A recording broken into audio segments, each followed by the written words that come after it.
ہم تنگ دل لوگ نہیں ہیں، ہم تنگ نظر لوگ نہیں ہیں.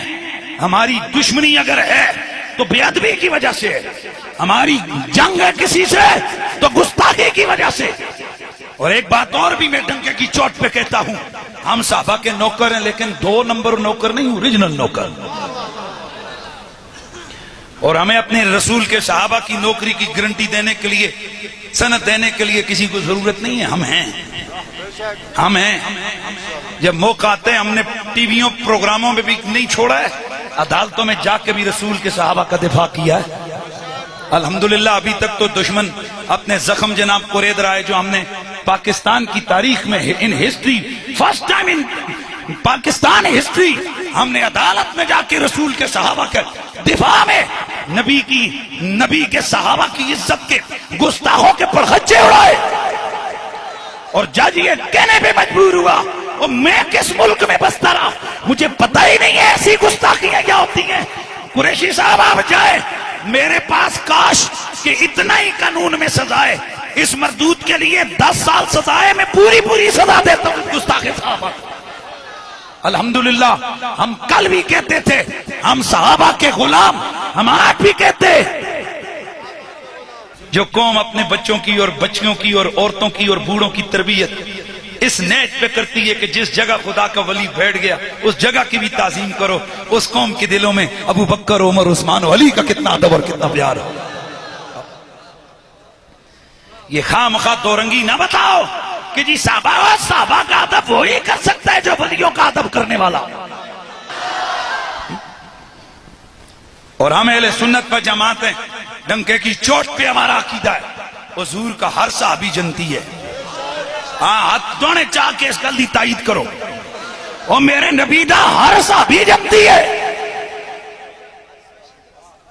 توجہ رے، میرے نبی کا ہر صحابی جنتی ہے. اور اگلا جملہ بھی ذہن میں رکھنا، ہم صحابہ کے نعرے لگا کر یزید کو اپنا باپ نہیں کہتے، ہم صحابہ کے نعرے لگا کر یزید پہ لاکھ دی لعنت پانے ہیں، یزید پہ لعنت بیچتے ہیں. اس لیے کہ جو میرے آقا کے یار جناب ابو ہریرہ کو بھونکے وہ لعنتی ہے، جو طلحہ و زبیر و سعد و سعید کو بھونکے، بولو یار اونچا بولو، وہ لعنتی ہے. جو ابو بکر، عمر، عثمان کو بھونکے وہ لعنتی ہے.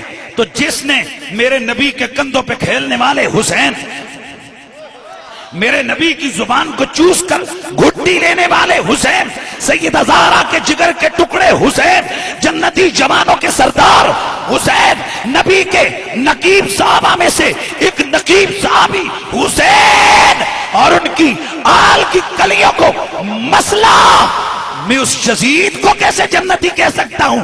میں کہتا ہوں اگر ابو ہریرہ کا گستاخ لعنتی ہے تو حسین کا قاتل بھی. اچھا پہلے ہٹ ہوتا تھا ولیوں کے، جتنے یہ تم چنڈے لگاتے ہو اتنے تم کسی غریب کی ماں کو، غریب کی بچی کو دے دو. شکر ہے انہوں سے بوتے باندھ ہوئے. اس کی وجہ ہے کہ پھر تے سارے جڑے تسی چنڈے لڑاندے ہو پھر اتنے چنڈے اے تو چلو شکر ہے کام باندھ ہوئے. سمجھ آئیے؟ آج کل اپنے علماء کو عزت کے لیے سونے کا مائک لگا کے، توجہ رکھنا.